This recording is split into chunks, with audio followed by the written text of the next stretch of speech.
Namaskar. Welcome to our yogic meditation course.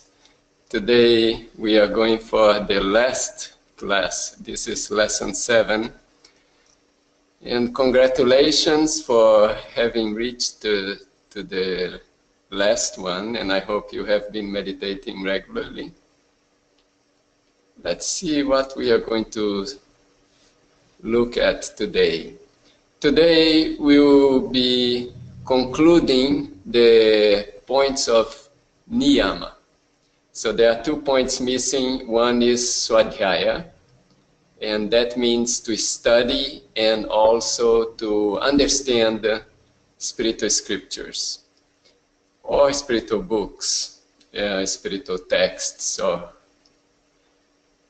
Then we are going to do our usual meditation practice.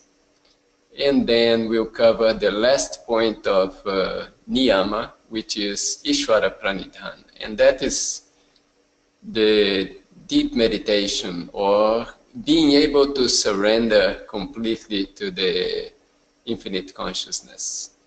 Then we'll have a short course review, conclusion, and time for questions and answers.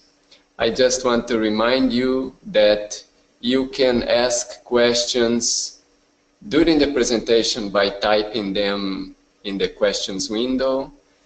I make an effort to follow the window, so if I see something that is very much related to what I'm talking, I can answer on the spot. Otherwise, I leave to the end.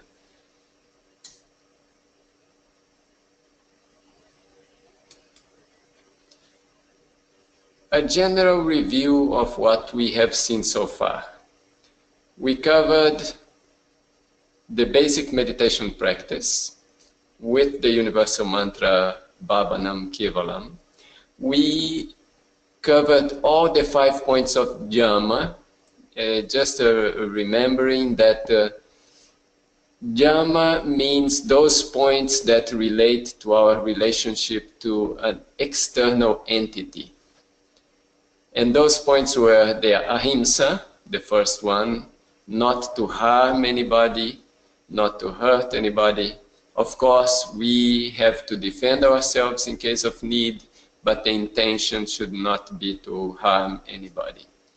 The second point was satya, benevolent truth. So the idea is that we should not just tell the truth, but we should make sure that the way we tell it and how we express brings welfare to the other entity that we are relating with. Then asteya, no stealing or not taking anything from anyone without their permission. Brahmacharya, the idea that everything is an expression of the Supreme Consciousness or the Supreme Entity, Brahma. And aparigraha, to live simple life and not accumulating, not indulge in excess, so no accumulation. And that was Dhyama. Now, what is the importance of this?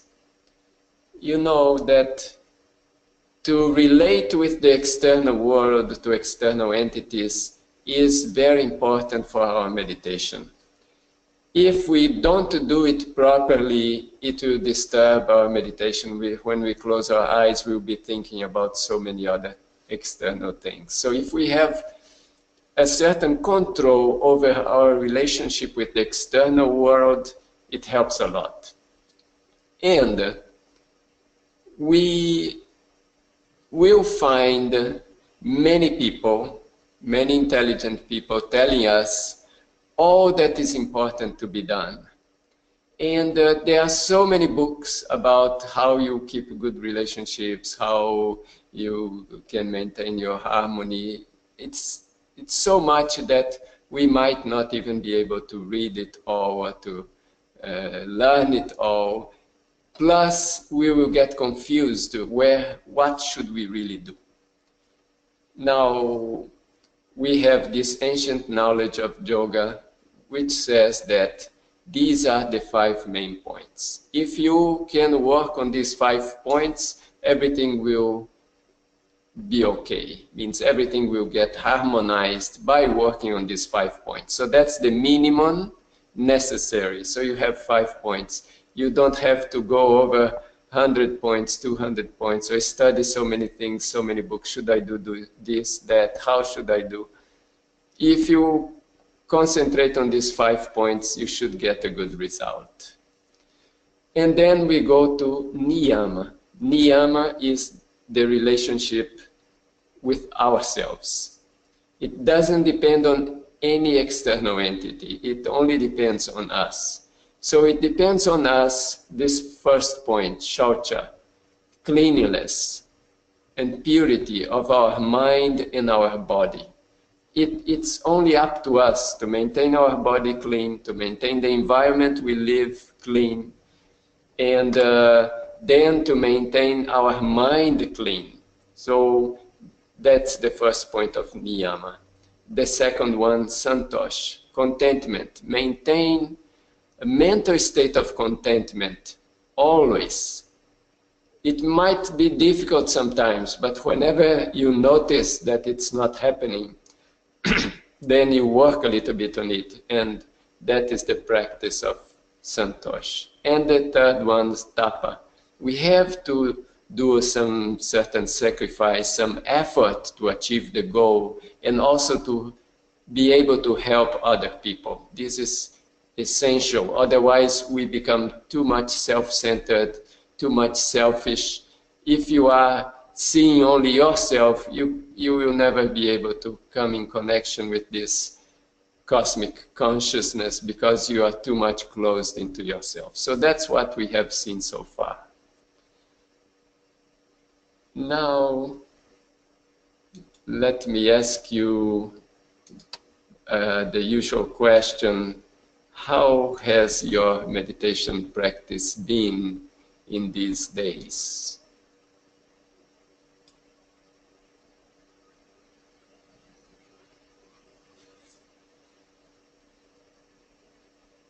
I will wait until I get the majority of replies.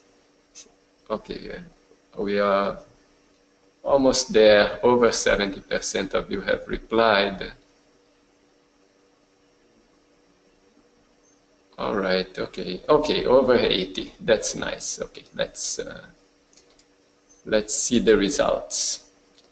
So, have you practiced meditation regularly during the week?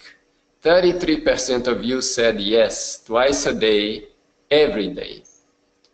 50% or half of you say yes, every day, at least once a day. Okay, so those two are good. For the course, I'm asking twice a day, every day, but if you are doing once a day, that's very positive. And then 17% of you said that only a few days. Could be better. There is room for improvement. At least we can do every day. Okay, let me close this one. It's important to do every day because that's how we are feeding our mind. And we feed the body every day. Mind is very important. Our existence depends so much on our mind, so it's very important to feed the mind every day also. So let's make an effort to practice every day. Today will be the last class. After today, you'll be on your own doing the practice, so it's good you get established in this practice and carry it on. Let me proceed with today's topics. Today, Swadhyaya is our topic. What is this Swadhyaya? To study and understand spiritual books, spiritual scriptures. It's not to memorize, but to absorb the inner spirit of it. Some people memorize the scriptures, they will repeat it, cite it in different situations, but they don't really understand the deeper meaning. Many times, spiritual books are written with symbols. Something is written there, but the meaning is a little bit different, it's deeper.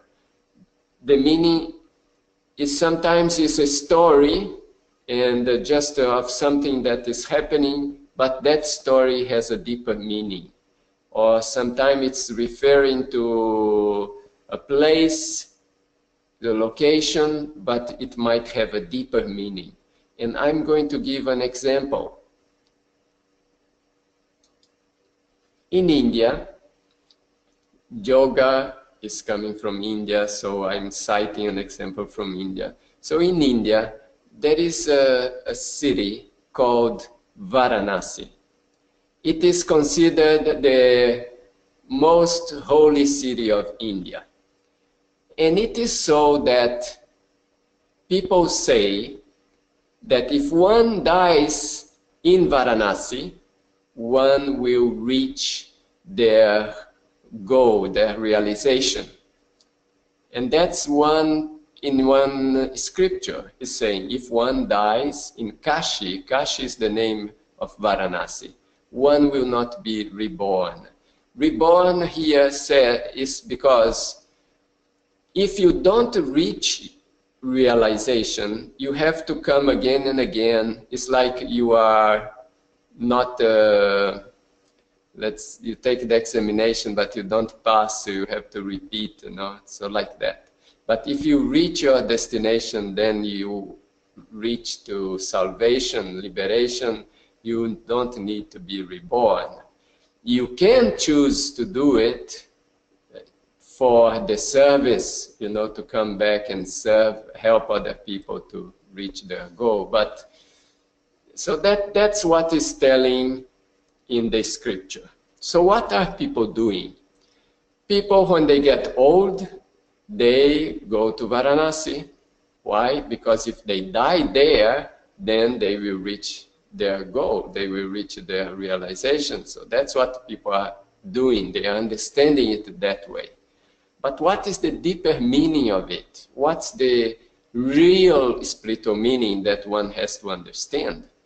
It has much to do with the subtle science of yoga. In yoga, there are different chakras in the human structure. And it is said that human consciousness is elevated from the first chakra to the divine consciousness, which is in the highest chakra. So from human, one becomes divine. So one attains realization by reaching the highest chakra. So there is a point, which is also a chakra, which is just a little bit below the highest chakra. And according to this subtle science, if one can concentrate its consciousness in that point, then one reach the liberation, the salvation, the final goal. Therefore, if one, before dying, so you have the chance until the last moment, until the moment of death, if before dying one can establish one's consciousness in that point, then one will attain liberation. So that is the real meaning. So what is the meaning here? It's not that you live mundane life doing all nonsense, and then when you are going to die, your relatives carry you to Varanasi, then you die there, then you reach the goal. That is not that. It is that you will practice this meditation and get yourself established in that state of consciousness, and then you will reach your goal. So now, there are many situations like this in spirituality, because the masters, the prophets, the saints that gave the knowledge of spirituality, they spoke in a very symbolic way, in a way that their true disciples would understand, but the people who have no knowledge about it, they wouldn't understand. And today we see many people interpreting these scriptures in so many strange ways and come up with so many strange practices and say that that's the practice that's going to elevate you to reach your goal. And one of the deepest practices of yoga, which is called the Tantra, is also today very much misrepresented in the world. While it is a very deep spiritual practice and very profound meditation, people are explaining it in the most strange ways, misguiding a lot of the population. Anyway, so that much an explanation of the importance of understanding the spiritual scriptures and the importance of this swadhyaya. When reading something, it's important to go into the real meaning, understand the symbolism behind that scripture so that we can practice what we read. Otherwise, it's just some general knowledge. But real spirituality is dependent on practice, dependent on experiencing.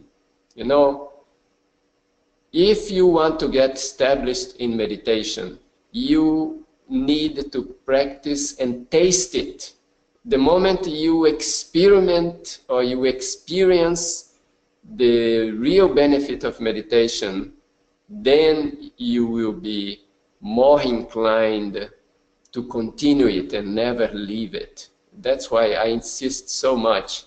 Do the meditation. At least you do 5 minutes. Do every day. You will start experiencing, because it doesn't happen like that. It needs, the mind needs a little bit work to be able to get these benefits. And I make always this comparison with the body.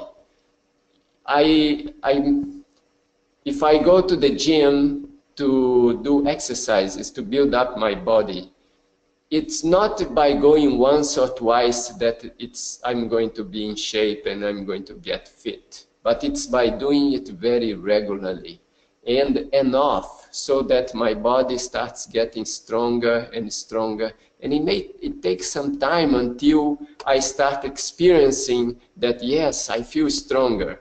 So in the same way, the meditation will take some time until you start feeling that, yes, now I feel that I'm understanding meditation. Okay. So now at this moment we then reach to the point that we'll do our short practice of meditation with the mantra Bhavanam Kevalam, universal mantra.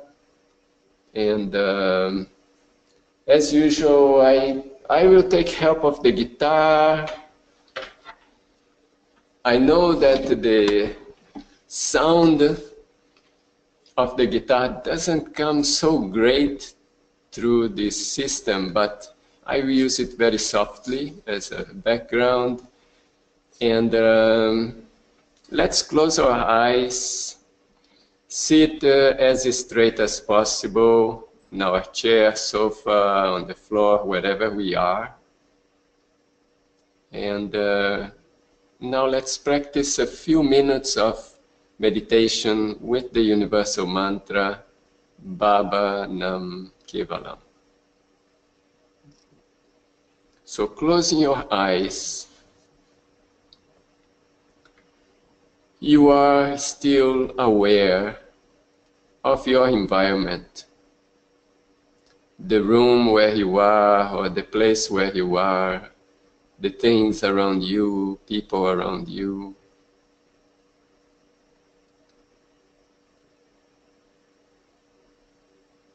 And then you may feel that wherever you are, in a certain country,